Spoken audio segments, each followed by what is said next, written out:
नहीं मुख्यमंत्री तांकर रोषणी करी बाजा बाण फुटई दिल्ली जातु एथिरे आमर कहबार किसी ना किंतु राज्यवासी स्वार्थ रक्षा करिया भली पदक्षेप नियंतु।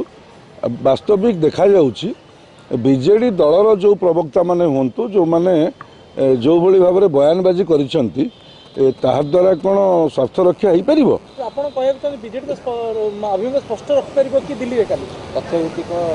सत्य आधारित तथ्य नहीं ये कथा होची रखिबा दरकार। राज्य सरकार से कथा जदि करिवे निश्चित रूपे राज्यवासी स्वार्थ रक्षा हो पार।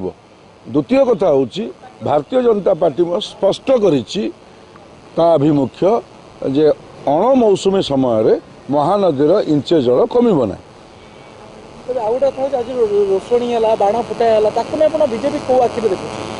ये रोषणी बाण ये सब कथा करंतु मुख्यमंत्री किंतु राज्यवासी स्वार्थ को रक्षा करने भली पदक्षेप नियंतु। ये किंतु ये जो नाटक चली ये राज्यवासी स्वार्थ रक्षा करिवार प्रारंभिक लक्षण ये लक्षण नुहे।